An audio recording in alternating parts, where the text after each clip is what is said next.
And this is what we're gonna be making today. It is the classic way of making Chinese barbecue pork. I mean, if you've ever been to a Chinese restaurant, you know what this tastes like. I'll tell you one thing, sometimes it's something you really crave. Especially in today's time, that's definitely something you want to learn how to make this at home. And today I'm gonna show you how easy it is to make.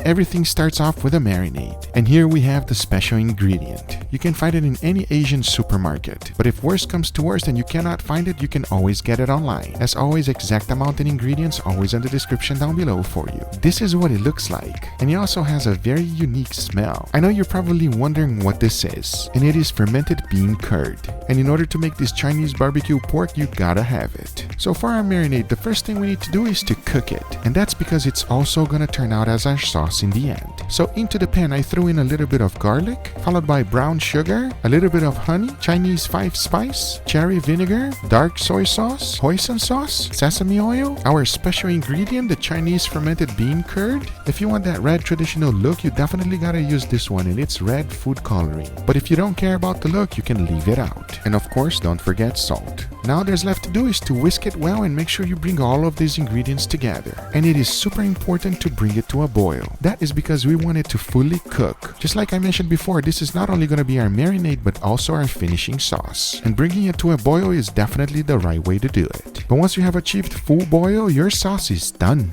And as you can see from my pan, this is what the food coloring does. That is how they achieve that nice red color we always look for on Chinese barbecue pork. And let me tell you something, even though this looks like a science experiment, it tastes phenomenal. And it is perfect to pair up with our meat. Talking about that, I'm going to be using this beautiful boneless pork shoulder. You can use other cuts of pork, just make sure the one you're using has plenty of fat. To make sure my marinade will penetrate nicely and deeply into the meat, I like to make 2-inch strips. It does not matter how you cut them, as long as they are the same exact size, it ensures that they're cooked evenly. And for me, keeping that 2 inches of thickness is perfect. But now that we have our pork ready, I'm actually going to be running another experiment. One of them we're going to be marinating before we actually cook them. And for that, I threw in my marinade and mix it well. You definitely want to make sure every single edge is coated. Because I'll tell you one thing, this marinade tastes awesome. And the last thing you want to do is let it go to waste. As you can see, by the time I was done, I have 2 of them ready. One of them will be marinating on my refrigerator for 2 hours before I actually start cooking them. So for the very first one that needs to be cooked right now, I threw them in the bag, vacuum sealed them, and throw them in the water bath. The second one, on the other hand, will be marinated in my refrigerator. That is perfect because it allows me to make some nice buns to go along with this pork. And to make it, it's super easy, and here's how. I started by throwing all-purpose flour into the mixer, followed by baking powder, powdered milk, dry yeast, white granulated sugar, and mix it well. Then for the wet ingredients, I threw in vegetable oil and lukewarm water. Now you want to mix it well and knead the dough for 10 minutes. Once you are done, you should be left with a nice soft dough just like this. Into a bowl, throw in a little bit of oil and let your dough rest for 2 hours. Once the time was up, you can see that it doubled in size. Now you want to remove it, and using a rolling pin, you want to flatten it all out.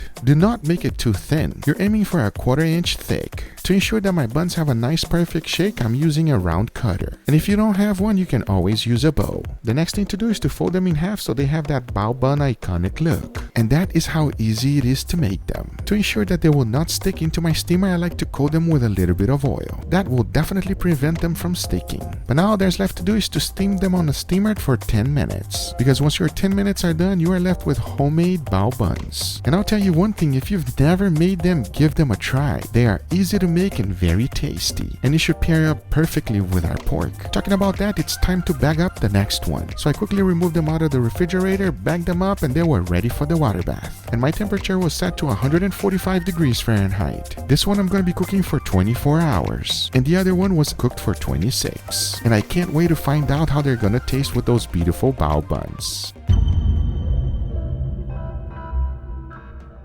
I got my beautiful Chinese barbecue pork cooked at 145 degrees Fahrenheit for 24 hours. We are hungry, it's ready, and it's time to take it out. Let's do it.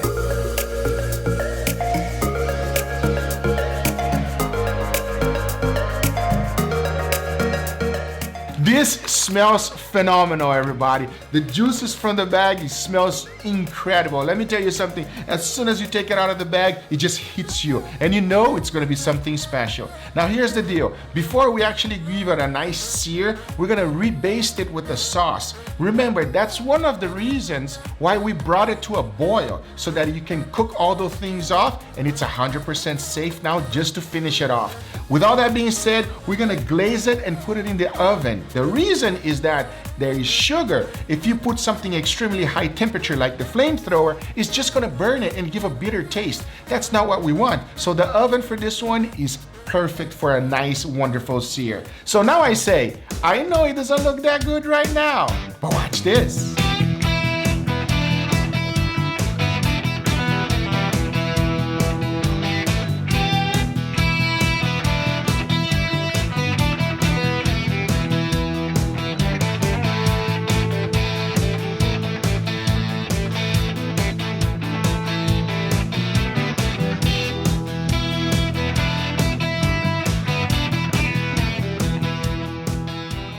All right, everybody, here we have our Chinese pork. What do you think, Andrew? Looks good. It looks good, fantastic. Looks really I'm really hungry, everybody. I don't know about you. You hungry? Oh, I am starving. Okay, so here's the deal. There's a lot of different things for us to try, all right? So that we know let the audience know which one is better. But first, there's a slight difference between this one and this one, and I want to know which one is better. Sounds good? Got you. Let's go for it. Enough talking, yeah? Which one? This one here first. Smell it. Tell me if it smells like the real deal. Smell good. Smell like the real deal, everybody. I'm telling you right now. All right, enough talking. Cheers, Angel. Cheers. Wow. That is amazing. That's better than a Chinese restaurant that we go to. I think so too. I definitely think so too. I mean, not to bash my Chinese restaurant that I go to, but that's good too. But this one is absolutely phenomenal because the pork is nice, juicy, and tender. When you take a bite, it just disintegrates on your mouth. Absolutely fantastic. And that flavor from the marinade, oh man, that is amazing. Tender, it's juicy. Yeah, I agree. It's got that sweet flavor. It's like sweet, but not too sweet. Yeah. It's sweet, but not too sweet. Okay. Too sweet, sometimes it turns you off to it. Yeah, I agree with you. All right, let's go for this one. This side? Yeah, this side here should be a little bit different. Cheers, everybody. Oh, it's so good. It's the same. It's the same. I agree. That's not a problem. That's not. That's true. That's not a problem that is the same. But it is exactly the. There's no difference. They're both phenomenal. Not a problem. I see absolutely zero difference between A and B. Here's the deal. One was marinated before you went into the sous vide bag. And the other one was not marinated. It just went in the bag straight out. You know what I mean? So save that time, everybody, because you're cooking it for such a long time. Then you're good to go. You don't need to marinate it before. There's no difference. Yeah, I don't see a real big difference there. No difference at all. Okay, so now we have the bao buns and we have it with the rice. Usually everybody just eats it with the rice. So, but let's try with the bao bun first, yeah? Because I know you've been asking me. Yeah, I do like bao buns a lot. Guys, I'm gonna tell you right now, if you've never made the bao bun, if it's intimidating you for any reason, don't be, because it is easy to make. I promise you. Cheers everybody.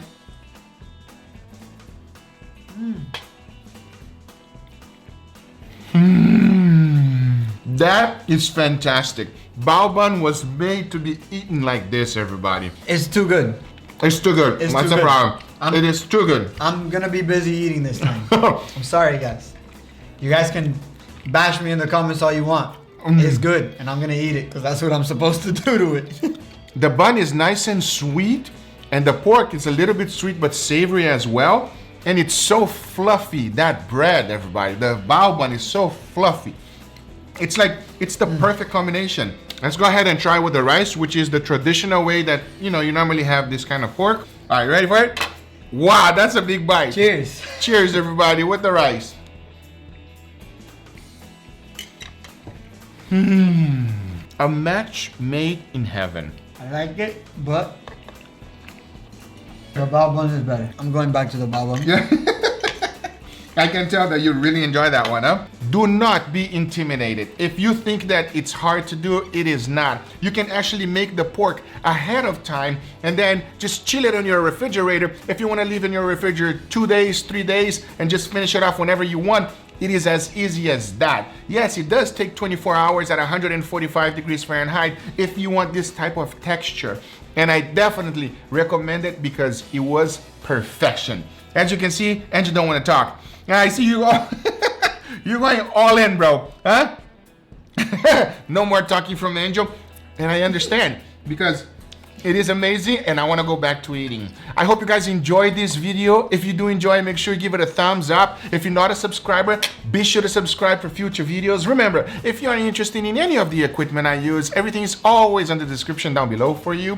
Thank you so much for watching and we'll see you guys on the next one. Take care, everybody. Bye-bye.